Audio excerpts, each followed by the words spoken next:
Toda franquicia que se extienda a un período largo debe tener su oveja negra como obligación. Y Transformers, en sus 40 años de historia, no es la excepción. Las tenemos de cualquier tipo, películas, cómics, videojuegos, o, lo que nos interesa para la ocasión, series animadas. Beast Machines es la secuela directa del clásico de Beast Wars. La historia nos trae al equipo Maximal volviendo a Cybertron luego de la guerra de bestias, solo para descubrir, no solo que Megatron había tomado el poder máximo del planeta, sino que toda la población había sido consumida por un virus tecnológico que le sacaba las chispas, reemplazándolos por unos drones sin alma conocidos como Viacons. Optimus y compañía deberán reformarse en nuevas formas tecnoorgánicas para frenar la amenaza y encontrar el verdadero equilibrio para Cybertron. Beast Machines, para bien y para mal, dio fin a la era de las bestias iniciada en 1996. Para bien, porque, a pesar de los baches, dio un final satisfactorio a todo el conflicto. Y para mal, en sentido que tanto la serie, como la línea de juguetes, fueron un completo fracaso. Teniendo un repudio asegurado por todo aquel que había crecido con la anterior serie o hasta con la primera generación. Varias de las razones eran válidas, mientras que otras ni tanto. Desde los horribles diseños, hasta la trama tan arriesgada que obligaba a los personajes a realizar cosas que, normalmente, nunca harían. Aún con todo, últimamente se le ha llegado a reivindicar de cierta manera, demostrando que en realidad no es una mala serie, y que solo la estaban viendo con los ojos equivocados. En lo personal, diría que me encuentro en un punto medio dentro del asunto. Para nada me parece la peor de todas, tiene muchas ideas y momentos que me resultan magistrales a toda norma. Pero la toma de decisiones, la mayoría de Hasbro, con el tono tan chocante con el que se nos presenta, me impide verla como una secuela digna a la Guerra de las Bestias. Y aquí les explicaré mis razones. ¿Por qué Beast Machines no funciona como secuela?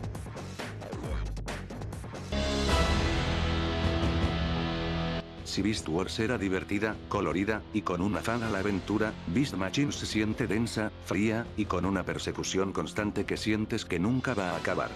Esto hizo que muchos se bajaran del barco, sintiendo que estaban viendo una serie diferente, y no era lo que estaban buscando para ver. Sí, comedia había en la secuela, pero se sentía muy pequeña en comparación. Aunque siendo justos, problemas de tono había desde la primera serie. La temporada 1 era más episódica, con un balance efectivo entre acción y comedia. Todo progresaría para la temporada 2, donde no solo la acción se impulsaba, sino que mostraba una trama más enfocada que sacaba a relucir a buena parte del cast. Pero para la temporada 3, se notaba las necesidades de Hasbro por vender más figuras, tomándolo como una gran prioridad, y dándole aumento a la comedia para atraer más peques. Si bien no es mala, se ve un retroceso con lo anterior visto. Si en la temporada 2, tenías un excelente arco con Dinobot, explorando temáticas como el honor, el destino o el libre albedrío, en la temporada 3 te daban varios episodios para promocionar el nuevo juguete de Cheetor. Si en la temporada 2 tenías a un bot amable con deficiencias mentales queriendo encajar entre dos bandos, hasta el punto de humanizar a un psicópata, en la 3 te daban esto.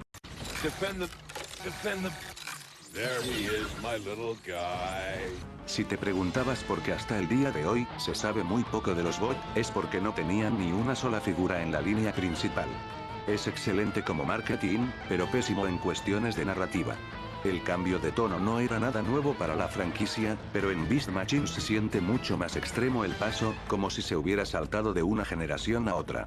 Y esto sucedía porque, Hasbro, para atraer nuevo target, le pidió a los escritores que evitasen Beast Wars y G1 todo lo que pudiesen, con tal de impregnar mejor una nueva visión para la serie. Idea que me parece estúpida en todo sentido. Me vendrá uno a decir que esto es bueno, porque permite la libertad creativa y evita el estancamiento. Y eso está muy bien. El problema es que no estamos hablando de un reboot, o reinterpretación. Estamos hablando de una secuela. Uno no puede escribir lo que le encante si está trabajando en una secuela. Hay reglas establecidas que necesitan seguirse para generar una línea estable y progresiva. Si no, lo único que se va a obtener es incoherencias, fallas narrativas, y un enorme hueco que nadie podrá rellenar. Por muy adelantada y potente que haya sido esta historia, uno debe ser considerado con aquellos que esperaban algo más de la Guerra de Bestias. A ver, tampoco hubiera estado bueno que volvieran a hacer lo mismo que antes, eso nos hubiera dejado estancados. Pero el extremo es tanto que solo estorba.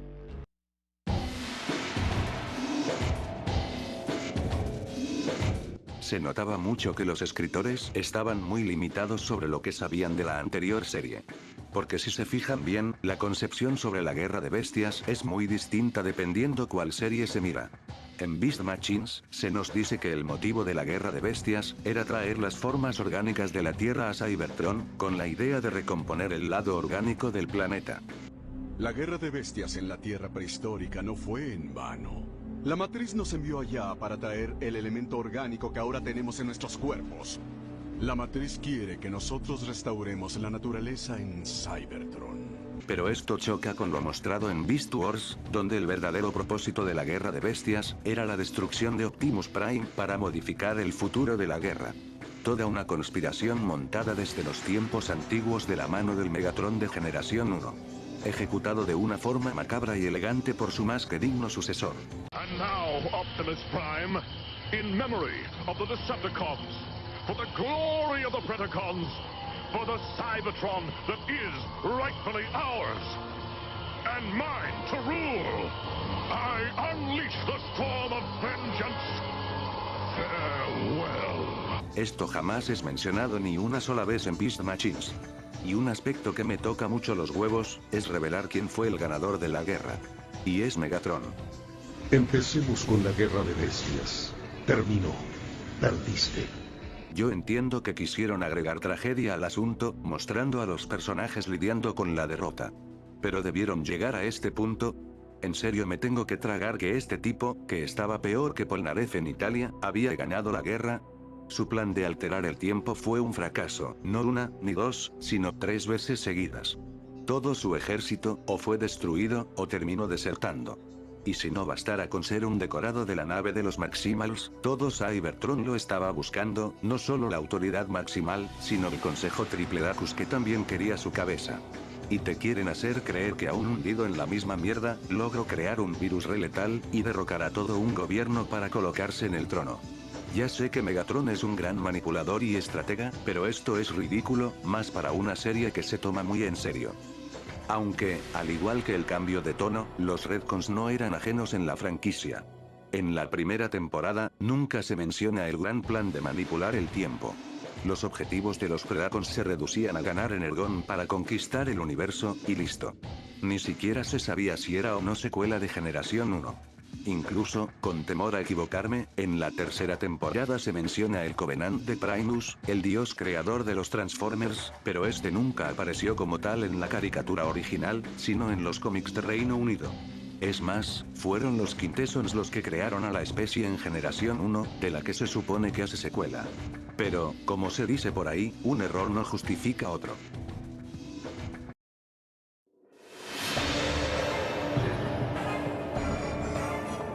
El final de Beast Wars había plantado algunas semillas para una posible continuación. El origen de Tarántulas y el Consejo seguía en misterio. Los bots podrían volver y aún no se sabía mucho de ellos. Optimus dejaba en claro que la guerra podría volver a comenzar. Y, a no ser que se lo hayan olvidado, Starscream seguía suelto por ahí jurando venganza. Lo molesto del asunto es que, de todas estas ideas que quedaron al aire para retomarse, decidieron agarrar una trama que ya había cerrado con broche de oro.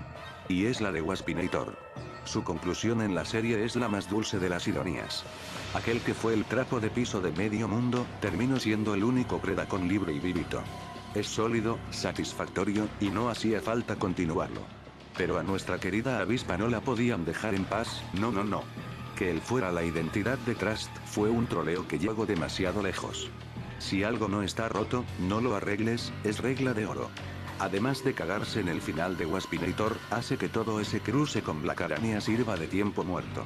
¿Por qué me vas a dar pistas a montones de que Silverbolt está dentro de esta moto, si después vas a hacer lo que se te encante? Y otra cosa. ¿Cómo carajos le hizo para llegar a Cybertron? Me tengo que creer que resistió todo el salto Transwarp, sin ataduras, y sin que nadie lo notara. Anda a cagar.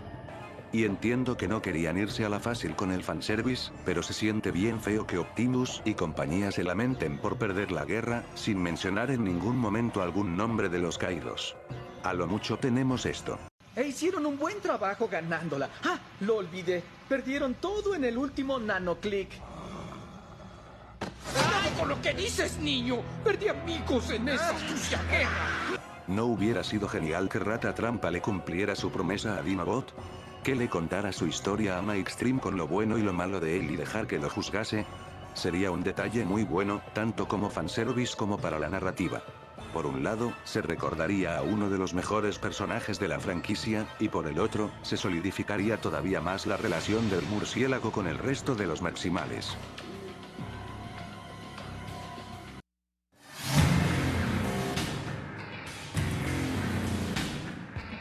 Y sí, no he terminado con nuestro excéntrico dinosaurio favorito. Aunque aquí ya ni es dinosaurio, y de hecho odia toda forma orgánica, vaya a saber por qué. Ya expliqué cómo su concepción como villano absoluto es una boludez, pero no acaba aquí. Sus motivaciones, personalidad y hasta ideología, distan demasiado de lo mostrado en Beast Wars. Aquí se siente un Megatron bastante flanderizado de lo normal. Dime tú, ¿a quién te imaginas cuando menciono al Megatron de la era de bestias? Un gran manipulador, elegante, dispuesto a lo que sea para lograr sus motivos. Un maniático de muy alto carisma que soltaba poderosos discursos en todo momento. Ahora bien, ¿qué te viene a la mente cuando ves al The Beast Machines? Un extremista desquiciado, bueno para la manipulación, con ciertas alegorías al bigote chistoso. Una visión de pureza tecnológica y odio. Y tú con tus mestizos contaminan esa visión con sus modo bestia malditos. Y, eso es todo.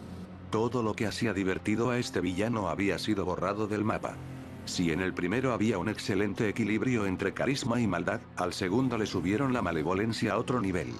Hasta existe una brecha ideológica entre estas dos versiones. En Beast Machines, Megatron busca erradicar cualquier rastro de materia orgánica, incluido el de su cuerpo, para forjar un planeta 100% tecnológico, controlado únicamente por su mente. Una idea poderosa para un villano, pero que termina por chocar con el personaje. Megatron nunca tuvo una aversión por las formas orgánicas, amaba cada una que tenía por la imponencia y el poder que le dotaban. Es más, fue él quien propuso la idea de escanear los modos bestias para disfrazarse. Toda esa obsesión por la maquinaria nunca es especificada en ningún momento de la anterior serie. A él no le importaba por qué medio fungía sus metas, si por lo orgánico o lo tecnológico. Lo que a él le importaba era el poder, ser el inicio y el final en la historia de Cybertron. Sencillo, pero encantador. No hay algo en específico que justifique un cambio tan abrupto. Y esa excusa de la traición de Dinobot, me sigue sabiendo a nada.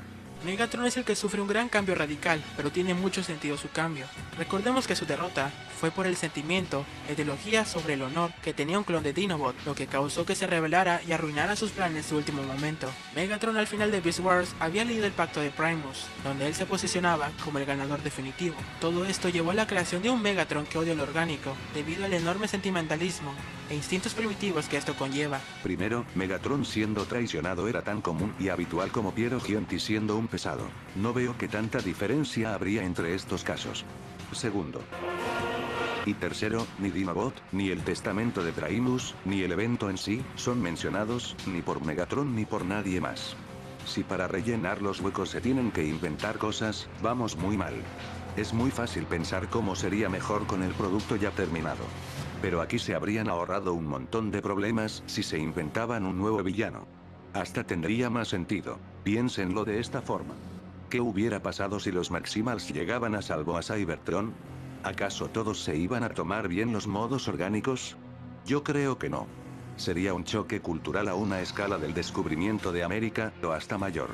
Se generaría un bando conservador en contra de estos modos animales, y entre ellos, un Transformer se alzaría para proteger el legado tecnológico de su planeta, trazando un plan letal para extirpar lo orgánico e impedir que todo Cybertron se perdiera en el salvajismo. Megatron para la ocasión, serviría como tercer cabeza en el conflicto, buscando aprovecharse del quilombo para ganarse el poder entre las sombras. Pero esto solo es un fanfic, el producto final es el producto final. Parecerá que odio esta etapa del villano, pero la verdad es que no tanto. Hay que admitir que como fuerza antagónica destaca bastante. Sientes que puede derrumbarlo todo en cualquier momento. Y gustarme o no, su presencia es necesaria para impulsar el enorme mensaje que tiene la serie. Hay momentos donde sí se siente como el Megatron de Beast Wars. Como cuando manipula a Rata Trampa, aprovechándose de su vulnerabilidad para que traicione a los Maximals. cuando escanea la forma transmetálica de Optimus para burlarse en su cara. Aunque siento que se ve bastante ridículo, le hubiera cabido mejor un repintado encima con sus colores clásicos. David Cale regresa prestando su voz, y su interpretación sustenta muy bien a esta versión, y te hace creer que estás sintiendo al mismo personaje. Algo que se perdió por desgracia en el idioma latino. Just one single guiding intelligence. Mine. Y en definitiva es mucho mejor que esta porquería que sacaron en Kingdom. Claro, para nada me parece una mejora al anterior solo por tener un mejor objetivo que conquistar las galaxias. Prefiero 1000 veces un villano sencillo pero funcional, a uno que abarca mucho, pero aprieta poco. Por cierto, su tema musical es una total maravilla.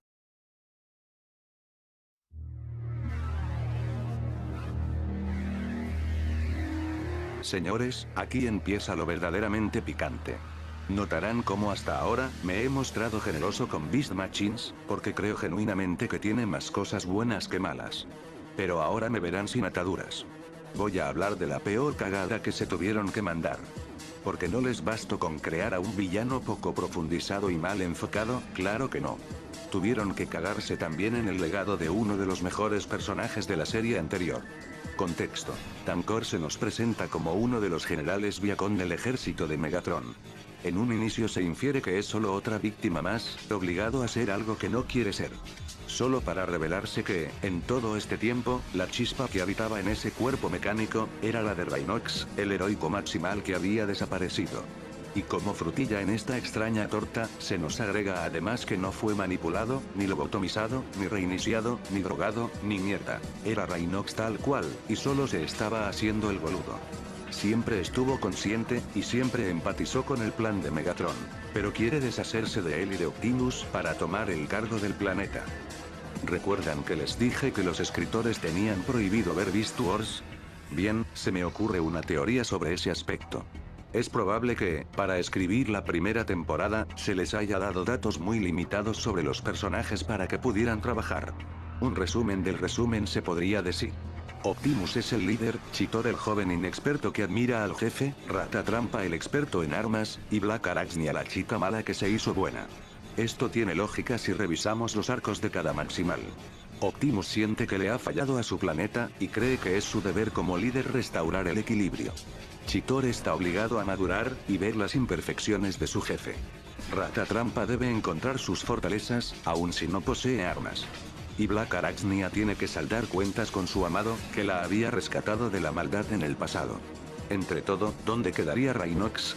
Hay que suponer que de los limitados datos que se tenían, el rinoceronte quedaba como el inventor del equipo. Por eso pensaron que él estaría de acuerdo con Megatron sobre construir la más grande y perfecta máquina. Y acá arrancamos mal. Si algo hacía especial a Rhinox, era que no era sencillo de definir desde una sola cara. ¿Qué trato de decir? El tipo era el músculo del equipo, y a su vez el cerebro. Era pasivo, pero violento cuando se requería. Manejaba muy bien la tecnología, pero no le impedía tener un profundo amor a la naturaleza. Y acá está el problema, Rhinox nunca fue partidario a una ideología tecnológica. Jamás hemos valorado lo que somos capaces de hacer en la forma bestia. Ahora, lo sabemos. Por el contrario, tenía un marcado sentido espiritual. La esencia que nos convierte en lo que somos. Cada Cybertron maximal o Predacon tiene una, y cada una es distinta. Cuando una chispa se activa, se desborda la alegría. Cuando alguna se extingue, el universo solloza. Rondando a Beast Wars, puede que recuerden aquel episodio donde los maximales terminan ciegos. ¡Mis ojos! ¡Mis ojos! ¡Aquí hay más oscuridad que en el infierno! ¡Derecha, mis ojos! Podría parecer un capítulo de relleno, pero es aquí donde nos demuestran cómo Rhinox, de todos sus compañeros, es quien mejor está capacitado en su modo bestia. Haciendo uso de su profunda comunión con la naturaleza, para que todos salgan con vida y ganen la batalla. Yo pregunto no más, ¿de verdad vale la pena traicionar a tus amigos por una ideología que nunca fue la tuya? Y a ver, quizás, si apretamos un poco más la bala en nuestro cerebro, puede que encontremos razón en el argumento de Tankor. La naturaleza sin control trae destrucción, y las guerras seguirán continuando mientras el libre pensamiento permanezca. Pero esto se cae a pedazos cuando recuerdas quién es Rhinox. Rhinox no era un Maximal, era el Maximal. Era el imán que mantenía unido al equipo aún en las situaciones más desastrosas. Cuando Optimus desapareció, y casi se arma un bardo por quien toma el bando, fue él quien se encargó de mantener el orden. Cuando el cuerpo de Arasor quedó dañado, fue él quien se quedó a su lado para protegerla. Cuando Primal fue dado por muerto, él no se rindió y fue a buscar su chispa por las estrellas para meterla en un cuerpo transmetálico. Y por si eso no fuera ya mucho, es él quien le da punto y final a la guerra de bestias. ¡Hola, Rosario! ¿Entienden por qué todo esto es una pelotudez tremenda? Esta transición de héroe a villano está tan mal hecha, que hace ver la caída de Anakin al lado oscuro como literatura de Tolkien. Y para cuando inicia la segunda temporada, deciden deshacerse de él de una manera altamente rastrera, como si no importara que fuera uno de los villanos de la season anterior. Pero a ver, si querían convertir a Rhinox en un villano, bien pudieron hacerlo si se tenían una mejor mentalidad. El caso más reciente, y mejor logrado, es D-16, de Transformers One. En esquema son similares. Un sujeto bonachón y amigable se termina por corromper a la completa oscuridad. La diferencia es que Transformers One te da un fundamento para que ocurra el cambio. Te sumerge en la perspectiva de Dee para que sientas creíble su caída hacia Megatron. Todo lo que creía y llamaba vida, fue una completa mentira. Y es un tanto curioso, porque si contamos desde su primera hasta su última aparición, el arco de Tankor se compone de un total de 12 episodios. Mientras que el de D-16, se limita a una película de 1 hora con 43 minutos. Esto nos enseña que el tiempo no es tanto un problema, siempre que se tenga un buen fundamento, y la sabiduría para saber manejarlo. Agradezco de en serio que Miguel Ángel Guigriazza, que en paz descanse, no haya retomado su papel en el nuevo doblaje. Porque ya sería el colmo escuchar su magnífica voz en una conclusión tan deplorable para su personaje.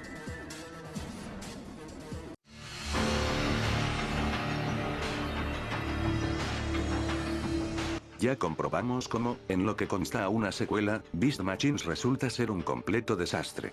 Su tono oscuro termina sintiéndose desordenado. Ignora cualquier cabo suelto de la anterior serie. Reescribe al antagonista anterior para que la historia funcione, y destruye por completo el legado de uno de los pilares de la guerra de bestias. Pero esto lo digo desde la perspectiva de una continuación. ¿Qué pasa si se le mira como una serie propia? Pues la verdad, que esta vaina está buena. Sí, ser continuación le da bastantes puntos en contra, pero creo que es genuinamente una de las series de Transformers más completas, en cuanto a desarrollo de personajes y a conflictos ideológicos. Como ya habrán notado, el choque principal en toda Beast Machines, es entre dos poderosas fuerzas que buscan impregnar de su esencia a todo un planeta. La naturaleza, y la tecnología.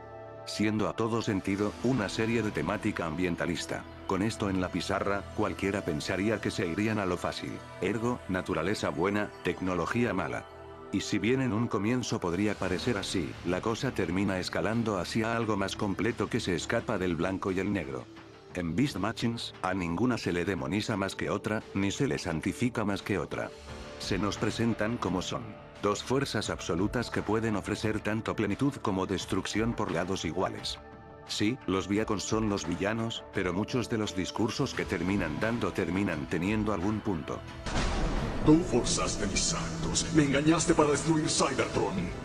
Todos somos responsables de nuestras decisiones. Además, los Maximales constantemente entran en duda sobre si eliminar la tecnología por completo es una buena idea. Se hizo todo esto aquí. Podría esparcir semillas y destruir todo el planeta. ¿Nosotros no tratamos de hacer lo mismo con nuestra orquídea? No. Tratamos de lograr un balance. La naturaleza puede resultar serena, pero su salvajismo no se puede ocultar, y cualquiera puede perder su humanidad si se sumerge por completo en ella. Lo mismo se puede decir de la tecnología, pero sus beneficios no pueden ser negados. Más para los Transformers, donde su historia, mitología y legado se componen de la tecnología.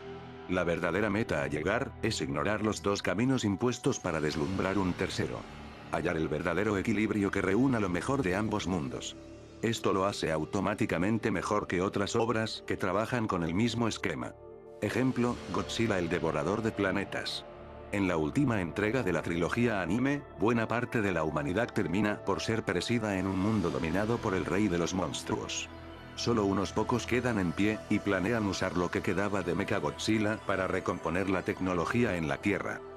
Pero Haruo, el prota más molesto de la historia, se da cuenta que el ciclo de odio va a volver a empezar. Por lo que toma lo que queda de esa tecnología para hacerse una insta-kill frente a Godzilla. Dejando a la humanidad viviendo en la Tierra como una tribu silvestre. Lo que te está diciendo la película es que, para que la humanidad encuentre la salvación, debe abandonar cualquier avance tecnológico y recluirse en las cavernas. ¿Tengo que explicar lo que está mal? Comparado con lo bien trabajado del anterior caso, donde había un ambiente gris, aquí se dedican a demonizar a uno de los lados para traer un mensaje proambientalista. La naturaleza es la buena, y la tecnología es la mala. Punto. No es reflexivo, ni profundo, ni nada. Es pretenciosidad pura y dura, algo que literalmente cualquiera puede hacer. Y si hablamos de otro de los elementos que fueron machacados por la crítica, es Optimus Primal. Acusado de ser degradado a un fanático religioso insufrible. Algo que, no les puedo negar.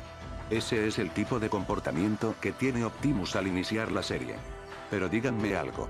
¿Acaso te dicen que eso es bueno? El fanatismo de Optimus por el oráculo y lo orgánico, llega tan lejos, que no solo pierde la confianza de los que más quiere, sino que casi los llega a perder en varias ocasiones. El tipo entiende por las malas las fallas de sus elecciones, hasta se dispone a ser castigado, si eso salva la vida de sus amigos. ¿Qué? Ahora paga el precio de tu fanatismo intransigente. Esto está mal. Yo hice todo esto. Megatron no destruyó Cybertron. Fui yo. Por fin ves la verdad. Cada quien toma sus propias decisiones. Hacemos nuestros propios destinos. Castígame, no a mis amigos.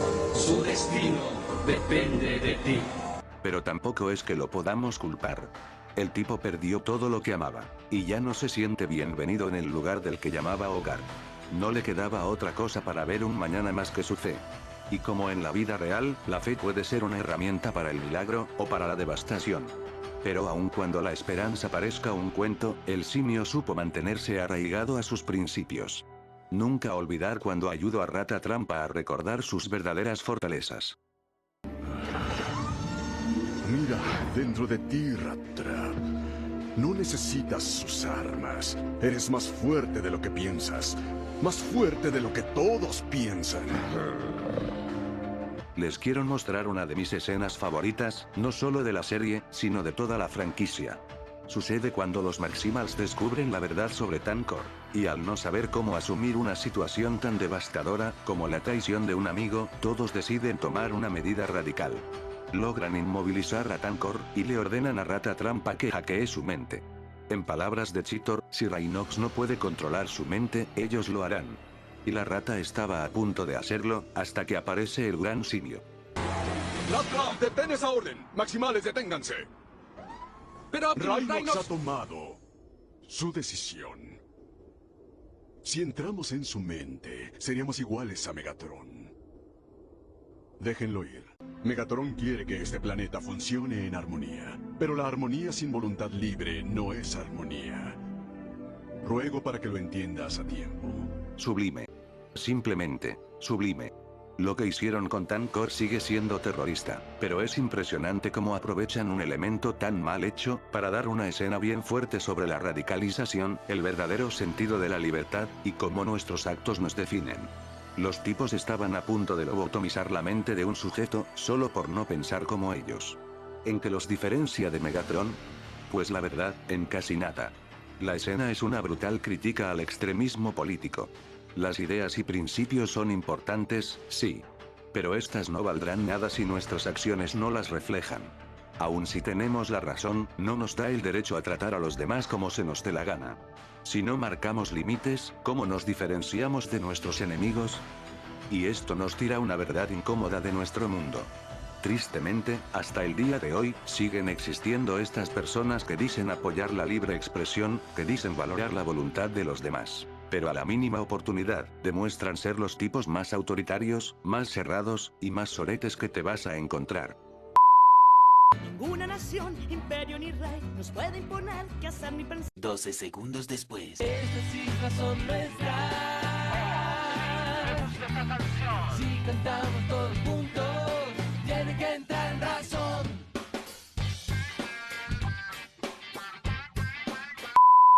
Y a ver, no estoy diciendo que porque exista la libertad de expresión, significa que se deba respetar todo lo que se dice. Las ideas de mierda existen, y deben ser refutadas. Pasa que, simplemente, hay que evitar recaer en la hipocresía. Que Optimus deje libre a Tankor, y evite someterlo a su ideología, habla mucho de cómo es como persona, y como líder. Puedo entender que no te guste la serie, y puedo entender que no te guste esta versión. Pero decir que se la pasa a full 24 como fanático religioso, es mentirse a sí mismo. Por parte mía, considero a este Optimus como de los mejores desarrollados en una serie de Transformers. Para la temporada 3 de Beast Wars, como que mucho no sabían qué hacer con el tipo. Y creo que de todos los cambios abruptos que impuso esta secuela, este es de los pocos que siento que fue para mejor. Y una curiosidad del doblaje latino, es que Optimus Primal, es interpretado por Alfonso Ramírez, también que en paz descanse. Quien más adelante, interpretaría a Optimus Prime en la era de la extinción. Ambos son de las versiones más despreciadas de la franquicia, tildados injustamente de reescribir al personaje e insultar su legado. Cuando de hecho, cada acción, decisión y pensamiento que asumieran, están más que justificadas. Ambos se encuentran en un entorno donde lo han perdido todo por lo que han luchado ha caído en el olvido, y son obligados a tomar una actitud más errática por esa falta de rumbo. Pero ninguno está cerrado a reivindicarse de sus errores, aprendiendo de sus iguales y procurando un mañana más esperanzador. Y no se confundan, la era de la extinción me sigue pareciendo una mala película. Pero entre toda esa mierda, el arco de Optimus me parece lo más destacable. No solo Alfonso Ramírez hizo un gran trabajo. Garry Charles retoma su papel, y aprovecha el odio que sintió por el cambio en la narrativa para dar una connotación más que conforme con la nueva psiquis de su personaje. Planting the seeds of the future, we must seek the balance, Megatron. Not only between the organic and the technological, but the balance between eternal enemies. Between you and I. Y ojo se ven la versión japonesa, porque se van a llevar una sorpresa.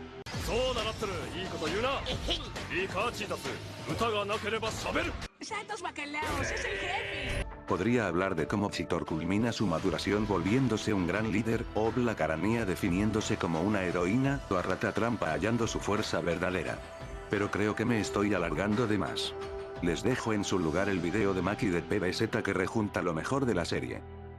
The great transformation awaits, Megatron. Prepare to be reformatted.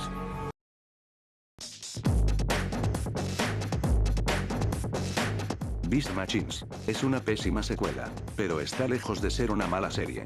El problema que la terminó condenando fue esta imposición por querer una trama más adulta y filosófica. Si se hubieran centrado en eso, sin olvidar lo que hacía Beast Wars, bueno, Beast Wars, el cambio no se sentiría tan pesado. No está mal buscar nuevas ideas con ambiciones mucho más altas, la cosa es que el cambio debe sentirse natural y no metido a impulsos.